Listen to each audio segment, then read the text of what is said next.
नमस्कार दोस्तों, welcome to यज्ञ इन्वेस्टमेंट एकेडमी। इस वीडियो में हम बात करने वाले हैं एक ऐसी कंपनी के बारे में जो इंश्योरेंस इंडस्ट्री के लिए एक बैकडोर थीम हो सकती है। स्पेसिफिकली हेल्थ इंश्योरेंस की अगर बात करें तो investors have not had a good time in this sector since last few years.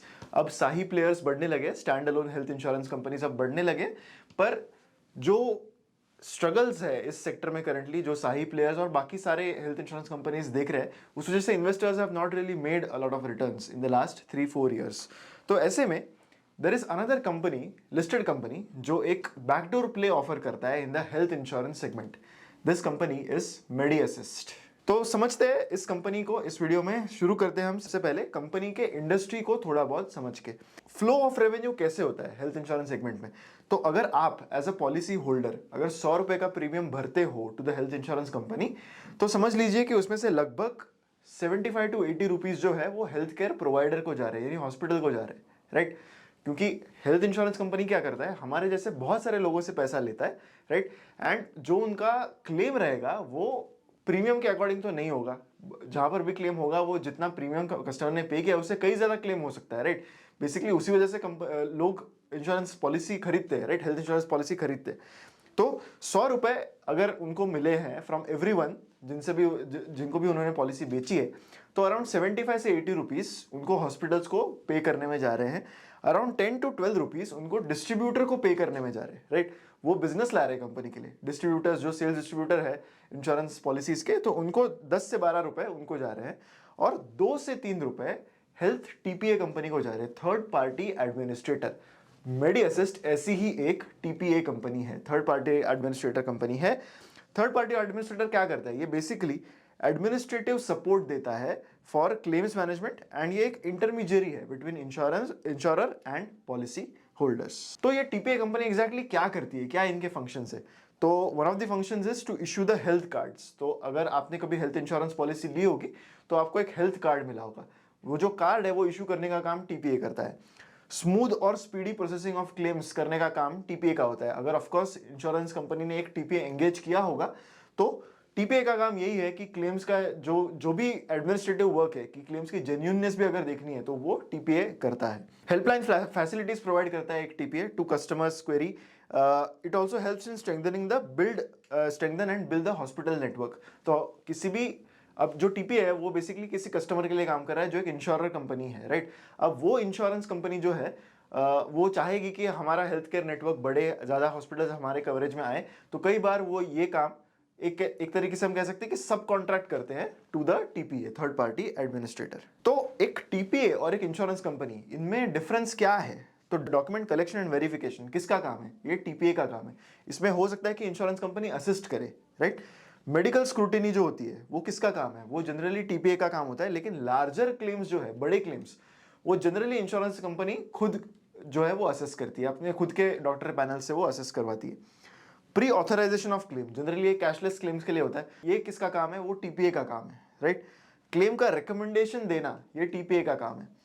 Final claim का जो डिसीजन है वो हालांकि हमेशा इंश्योरेंस कंपनी के पास ही होता है, क्योंकि वो अपने बैलेंस शीट से क्लेम देने वाले हैं, राइट। अपनी बैलेंस शीट पर वो खर्चा उठाने वाले हैं उस चीज का, तो वहां पर टीपीए का कोई से नहीं होता।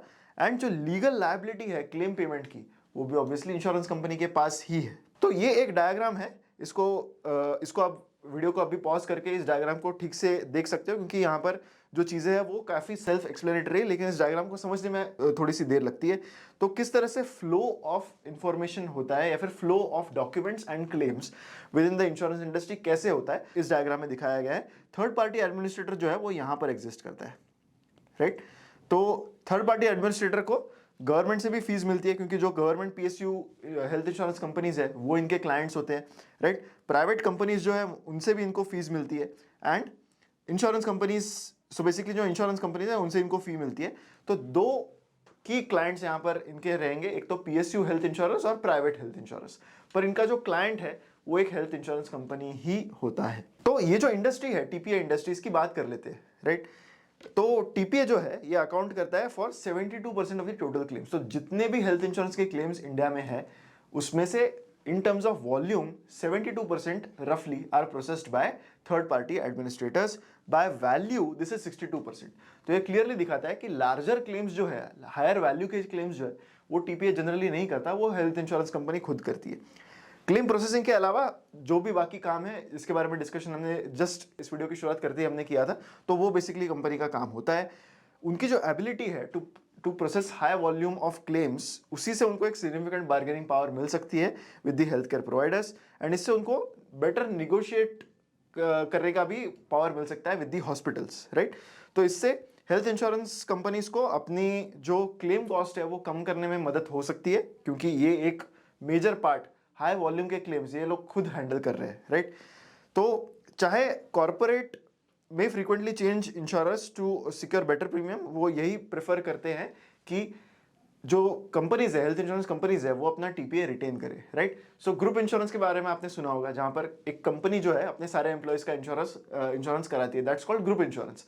तो चाहे कंपनीज अपना इंश्योरर चेंज करे, लेकिन इंश्योरेंस कंपनीज जो है ना, वो जनरली अपना टीपीए चेंज नहीं करता है। ये एक स्टिकी बिजनेस है, राइट, क्योंकि हर एक इंश्योरेंस कंपनी को अपने टीपीए के साथ एक काइंड ऑफ कंफर्ट आ जाता है एक पॉइंट ऑफ टाइम के बाद। वो टीपीए भी सारे नीड समझता है हेल्थ इंश्योरेंस कंपनी के, एंड इसलिए यहाँ पर जनरली स्विचिंग जो है वो बहुत कम बार दिखी जाती है। अब इंपॉर्टेंट चीज यहाँ पर ये है कि पिछले 10 सालों में जो ये वॉल्यूम है ना, 72% ऑफ क्लेम्स जो टीपीए प्रोसेस कर रहा है, इसमें ज्यादा चेंज हुआ नहीं है, राइट। तो ये एक कंसर्न की चीज है अगर मेडी असिस्ट के पॉइंट ऑफ व्यू से देखनी है तो, कि जो वॉल्यूम ऑफ क्लेम है उसमें अब तक इंक्रीज नहीं देखा गया। तो क्लियरली जो हेल्थ इंश्योरेंस कंपनीज है वो हायर वैल्यू के क्लेम्स अभी भी टीपीए को देने में अभी भी हिचकिचा रहे हैं। ये एक क्लियर पैटर्न इस डेटा पॉइंट से हमें समझ में आ रहा है। अब टीपीए के बिजनेस मॉडल को अगर हम देखें तो यहाँ पर सबसे इंपॉर्टेंट चीज होती है कि स्केल, राइट। यहाँ पर स्केल आपकी बहुत अच्छी होनी चाहिए, क्योंकि ये वॉल्यूम ड्रिवन बिजनेस है।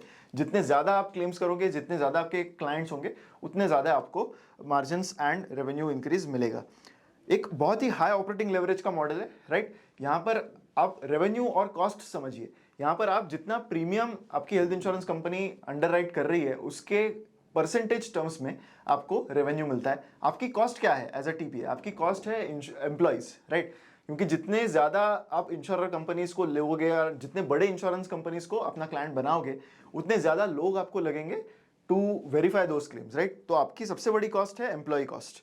तो आपकी एफिशिएंसी तब बढ़ेगी जब जितनी भी आपकी एम्प्लॉय बेस है उनसे आप ज्यादा प्रोडक्टिविटी मैनेज करोगे, तब आपकी मार्जिन्स बढ़ेंगे। प्राइसिंग पावर यहाँ पर लिमिटेड है, क्योंकि जो रेवेन्यू है वो जनरली एक फिक्स परसेंटेज ऑफ प्रीमियम होता है, राइट। और एक और चीज यहाँ पर अलग है जो टीपीए इंडस्ट्री में वर्क करती है, वो ये है कि जब भी आप एज अ कस्टमर कोई पॉलिसी खरीदते हो, एंड अगर वो टीपीए के थ्रू आने वाली पॉलिसी होगी, तो उसका परसेंटेज जो इनकम बनता है टीपीए का, वो उनको तुरंत एडवांस में दिया जाता है, राइट। तो यहाँ पर वर्किंग कैपिटल नीड्स काफी अच्छे से मैनेज्ड जनरली होती है। तो जो टीपीए है उसका काम यही है कि प्रोसेस क्लेम्स का वो जल्दी से जल्दी करे, एंड टेक्नोलॉजी को जितना ज्यादा हो सके उतना इंप्रूव करे, ताकि आपकी जो एफिशिएंसी है वो बढ़ेगी, एंड इससे आपके मार्जिन्स बढ़ सकते हैं। अब मेडी असिस्ट की स्पेसिफिकली अगर हम बात करें तो टीपीए मार्केट में ये सबसे बड़ा प्लेयर है इंडिया में, एंड FY21 से अगर हम कंपेयर करें FY24 को, तो इनका जो मार्केट शेयर है वो 27% से अब 39% हो गया है।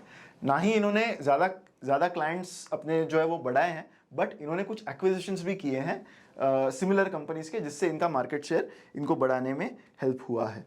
लेकिन इनका जो मेन मार्केट है वो ग्रुप इंश्योरेंस है। इनफैक्ट टीपीए को जो बिजनेस देना है किसी भी हेल्थ इंश्योरेंस कंपनी को, तो उसी में ग्रुप इंश्योरेंस सबसे ज्यादा आता है। प्राइवेट जो रिटेल हेल्थ इंश्योरेंस जो है वो जनरली इंश्योरेंस कंपनीज प्रेफर करती है कि वो उसका जो एडमिनिस्ट्रेशन है वो अपने पास ही रखे।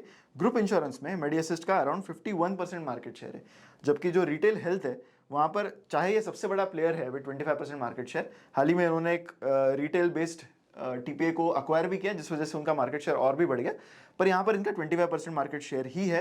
तो प्राइमरीली ये एक ग्रुप इंश्योरेंस टीपीए कंपनी है। अब अगर हम इनके रिसेंट नंबर्स देखें तो FY24 के मुकाबले FY25 में रेवेन्यू ग्रोथ सिर्फ 14% की रही, जो बहुत बड़ी रेवेन्यू ग्रोथ तो नहीं है, एंड मेनली जो इनका रेवेन्यू बेस है वो मेनली ग्रुप इंश्योरेंस से ही आ रहा है। अगर हम लॉन्गर टर्म फाइनेंशियल नंबर्स देखने जाए तो FY20 से लेकर FY25 तक इनका रेवेन्यू 319 करोड़ से अब 723 करोड़ हो गया है, तो डबल से भी ज़्यादा हो गया है। इसके पीछे ना सिर्फ ऑर्गेनिक ग्रोथ है बट एक्विजिशंस जो कंपनी ने किए पिछले 5-6 सालों में कंपनी ने लगभग 4-5 एक्विजिशंस किए हैं, क्योंकि आपको समझना है कि इस बिजनेस में आप एक कैश फ्लो जनरेट कर रहे हो, अब उस पैसे का आप करोगे क्या, राइट? क्योंकि यहाँ पर कोई आपके मार्जिन्स फिक्स्ड होते हैं तो आप ऑपरेटिंग कैश फ्लोज तो बनाओगे, राइट? अब यहाँ पर ग्रोथ के क्या मेट्रिक्स हो सकते हैं, ना ही ये ऐसी इंडस्ट्री है जहाँ पर आपको केपेक्स करना पड़ता है, तो कैश का आप करोगे क्या? अगर आप डिविडेंड दे सकते हो या फिर आप कोई और कंपनी एक्वायर कर सकते हो। तो मेडी असिस्ट ने क्या किया है कि उनका एक जो साइकोलॉजी है वो सिंपल है, वो सिमिलर कंपनीज को एक्वायर करने की ओर नज़र डालते हैं। तो ऑपरेटिंग प्रॉफिट मार्जिन जो है इनके बिजनेस में FY21 में 23% से अब 21% हो गया है। इसका मेन रीज़न यही है कि जो एक्विजिशन जिन कंपनीज का इन्होंने किया है वो थोड़े से मार्जिन डायल्यूटिव रहे हैं। बिगेस्ट प्लेयर तो मेडी असिस्ट है, सबसे अच्छे मार्जिन भी इन्हीं के। तो जो कंपनीज को ये एक्वायर कर रहे हैं उनके मार्जिन उतने अच्छे ना होने की वजह से इनके टोटल कंसोलिडेटेड मार्जिन जो है वो नीचे गिरते हुए नजर आ रहे हैं। रिसेंटली जो एक इंप्रूविंग पैरामीटर इनके बुक्स में दिखा है वो ये है कि बिकॉज ऑफ ऑटोमेशन इनके एम्प्लॉयज़ की प्रोडक्टिविटी बढ़ गई है। एंड पिछले 4-5 सालों में अगर हम देखें तो रेवेन्यू हर एम्प्लॉय जितना ला रहा है या फिर जनरेट कर पा रहा है वो काफ़ी ज़्यादा है कंपेयर टू उनकी कॉस्ट कितनी बढ़ी है। एंड ये जो डाइवर्जेंस आपको दिख रहा है ये दो लाइंस में, ये रेवेन्यू ग्रोथ की और ये कॉस्ट ग्रोथ की, ये जो डाइवर्जेंस है, this is the reason why their margins on a stand alone level have done well. Consolidated margins आपको उतने अच्छे नजर नहीं आ रहे because of acquisitions, but overall अगर हम मेन बिजनेस की बात करें तो यहाँ पर इनकी प्रोडक्टिविटी इंप्रूव हो गई है। लेकिन एक मेजर कंसर्न जो इनके लिए होगा इन माय ओपिनियन, जो हमेशा ऐसे एग्रीगेटर बिजनेस जो है ना, जो हमेशा एक मीडिएटर करके फंक्शन करते हैं, उनमें ये हमेशा आपको एक मेजर कंसर्न दिखेगा, वो ये है कि यहाँ पर यील्ड्स तेजी से गिर रहे हैं। यील्ड्स मतलब कि 100 रुपए के रेवेन्यू पर 100 रुपए की अगर पॉलिसी बेची है तो आपकी इनकम एज अ TPA कितनी है। ये FY21 में लगभग 3.31 रुपीज के आसपास हुआ करता था, so that is the yield percentage 3.31%। तो वो FY24 तक 2.75 हो गया एंड आगे एक्सपेक्टेशन ये है कि ये और भी गिरेगा। तो आपको ये समझना है कि ये कंप्लीटली वॉल्यूम ड्रिवन बिजनेस है, यहाँ पर आपके यील्ड्स तो इंप्रूव नहीं होने वाले। तो जितना आप वॉल्यूम ज़्यादा प्रोसेस करोगे वहीं से आपकी मेजर ग्रोथ आने वाली है, क्योंकि मार्जिन आपके कम होने वाले, यील्ड्स आपके कम होने वाले। तो अगर वॉल्यूम ग्रोथ बहुत अच्छी होगी तो ओवरऑल बॉटम लाइन ग्रोथ भी ठीक ठाक अच्छी आएगी। अब मेडी असिस्ट जैसी कंपनी को एक रिस्क ये है कि इनके जो क्लाइंट्स है इसमें मेजरली PSU क्लाइंट्स है। लगभग 73% कंपनी का जो बिजनेस है वो PSU हेल्थ इंश्योरेंस से आता है। तो अगर PSU हेल्थ इंश्योरेंस कंपनीज का खुद का मार्केट शेयर हेल्थ इंश्योरेंस में कम होने लगे तो ये एक मेडी असिस्ट के लिए प्रॉब्लम हो सकता है। पिछले कुछ सालों में हमने ऐसा देखा है कि साही प्लेयर्स यानी stand alone health insurance companies और प्राइवेट प्लेयर्स दोनों ही PSU हेल्थ इंश्योरेंस के मार्केट शेयर को ईट अप कर रहे हैं। एंड ये एक थोड़ा सा कंसर्न का कॉज मेडी असिस्ट जैसी कंपनी के लिए हो सकता है। एक इंपॉर्टेंट इनसाइट हमें इस कंपनी के रिसेंट एक्विजिशन से समझ में आती है। पैरामाउंट नाम की एक TPA कंपनी थी जिसको रिसेंटली ही मेडी असिस्ट ने एक्वायर किया है। 100% स्टेक एक्वायर किया है इस कंपनी में and they paid value of 312 crore. इस कंपनी को पूरा परचेस करने के लिए उन्होंने 312 करोड़ का पेमेंट किया है। कंपनी का रेवेन्यू 161 करोड़ है और कंपनी का पैट 10 करोड़ का था। तो कंपनी ने जो परचेस किया है उसके मुकाबले जिस वैल्यूएशन पे ये परचेस कंपनी ने एग्जीक्यूट किया है, दैट शोज कि company is valuing Paramount at a P multiple of 30 times. अब ये नंबर क्यों इंपॉर्टेंट है, क्योंकि मेडी असिस्ट के खुद के वैल्यूएशन को हमें इवैल्यूएट करने के लिए ये एक हमें नंबर देता है जिसको हम रिलेट करके ये पता लगा सकते हैं कि क्या ये वैल्यूएशन फेयर है या अनफेयर है, राइट? अब रिसेंट टाइम्स में कंपनी एक नए बिजनेस फील्ड में भी जा रही है, क्योंकि आप समझ सकते हो TPA अगर आप एक कंपनी हो तो आपका कितना ही मार्केट शेयर हो सकता है, आपका कितना ही एड्रेसेबल मार्केट होगा, राइट? आप पूरे हेल्थ इंश्योरेंस प्रीमियम जो मार्केट है उसका 2 से 3% का आप पार्ट हो। तो अगर आप एड्रेसेबल मार्केट आपका बड़ा कर सके तो there will be nothing like it, right? तो कंपनी ने ट्रांसफॉर्म किया है HBA में, राइट? तो HBA जो है इसके अंडर हेल्थ बेनिफिट एडमिनिस्ट्रेटर है ये। तो यहाँ पर कुछ एडिशनल प्रोडक्ट्स ये पिच इन करेंगे अपने ही क्लाइंट्स को, हेल्थ इंश्योरेंस कंपनी को, जहाँ पर एक डेटा ड्रिवन एनालिसिस होगा, वैल्यू एडेड सर्विसेज ये देंगे। तो इसमें इनके 5-6 प्रोडक्ट्स ऑलरेडी है, जैसे कि claims management, corporate health benefits, wellness services, fraud detection वगैरह। तो ये डेटा यूज करके, क्योंकि इनके पास काफ़ी सारा क्लेम्स प्रोसेसिंग का डेटा है, तो इससे ये अपने क्लाइंट्स को यानी हेल्थ इंश्योरेंस कंपनीज को बेटर अंडरराइटिंग में हेल्प करने की कोशिश करेंगे ये प्रोडक्ट्स ऑफर करके। तो बेसिकली ये जो इनका बिजनेस है ये कंप्लीटली सैस मॉडल है, सॉफ्टवेयर एज अ सर्विस। तो ये कुछ प्रोडक्ट्स जो है वो अपने हेल्थ इंश्योरेंस कंपनीज को बेचने की कोशिश करेंगे, जो हो सकता है वर्क करे, हो सकता है ना भी वर्क करे, but at this point of time this is only 1 to 2% of their revenue. अब यहाँ पर एग्जीक्यूशन कैसे होगा ये हमें आने वाले सालों में ही पता चलेगा। तो कुल मिलाकर मैं अगर इस कंपनी को समराइज करना जाऊं बिटवीन पॉजिटिव्स एंड नेगेटिव्स, तो पॉजिटिव्स ये है कि ये एक आपको ऑप्शनैलिटी देता है of being a backdoor play in health insurance. Health insurance में रिसेंट ईयर्स में प्रॉब्लम क्या रहा है, हेल्थ केयर इन्फ्लेशन इतना बढ़ गया है कि health insurance companies are not really making money. जितना भी प्रीमियम वो कस्टमर से कलेक्ट कर रहे हैं उससे ज़्यादा उनको क्लेम्स प्रोसेस करने में पैसे जा रहे हैं। लेकिन एक टीपीए में अगर आप इन्वेस्ट करते हो तो क्लेम्स तो आपकी बैलेंस शीट से जा ही नहीं रहे। तो अगर health insurance as a industry grow होने वाली है तो टीपीए जो थीम है दैट विल डेफिनेटली ग्रो। ये जो कंपनी है MediAssist, that is the largest player in the TPA segment with 30% market share, and this will only get bigger क्योंकि इनके पास ऑपरेटिंग कैश फ्लोस और भी बढ़ेंगे आने वाले सालों में और वो और भी एक्विजिशंस करेंगे। इनका जो मॉडल है, बिजनेस मॉडल, वो काफ़ी असेट लाइट है। इस वजह से इनके ROC numbers, return on capital employed, are quite good, and जो भी हाई कैश यहाँ पर जनरेट होता है वो एक्विजिशंस में यूज़ किया जाता है। इनका जो पिवट है to HBA, health benefits administration, तो that opens up a new market for the company, क्योंकि करंट एड्रेसेबल मार्केट उतना बड़ा नहीं है, लेकिन अगर यहाँ पर वो ट्रांसफॉर्म करते हैं तो हो सकता है कि इनके लिए एक नया मार्केट ओपन अप हो जाए। अब कुछ इंपॉर्टेंट नेगेटिव्स ये है कि करंटली एड्रेसेबल मार्केट तो ज़्यादा बड़ा नहीं है। अब ये एचबीए में ट्रांसफॉर्म होगा नहीं होगा इस समय इसका जवाब देना बहुत मुश्किल है। It is too early to conclude on that. तो अगर ये मार्केट इनका बड़ा हो जाता है, अगर ये एचबीए पिवट जो है ये इनका बड़ा हो जाता है, तो ही ये जो नेगेटिव है इनके लिए पॉजिटिव बनेगा। Right now it still remains a negative कि एड्रेसेबल मार्केट बहुत ज़्यादा बड़ा नहीं है। यील्ड्स इनके गिर रहे हैं जिसकी बात हमने इस वीडियो में पहले की है।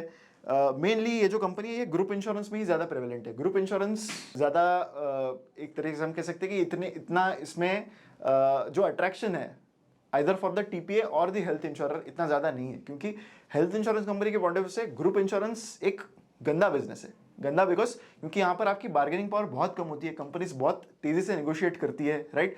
सो यहाँ पर पैसा बनाना बहुत मुश्किल है ग्रुप इंश्योरेंस में, एंड कंपनी का ज़्यादा मार्केट शेयर इसी बिजनेस में है, right. So that does not board really well for the company. जैसे पहले हमने बात की थी, इनका डिपेंडेंस पीएसयू क्लाइंट्स पर बहुत ज़्यादा है, तो अगर पीएसयू हेल्थ इंश्योरेंस का मार्केट शेयर कम होता है तो ये इनके लिए एक दिक्कत की बात हो सकती है। तो अब आते हैं हमारे फाइनल सेक्शन पे, यानी वैल्यूएशंस पर।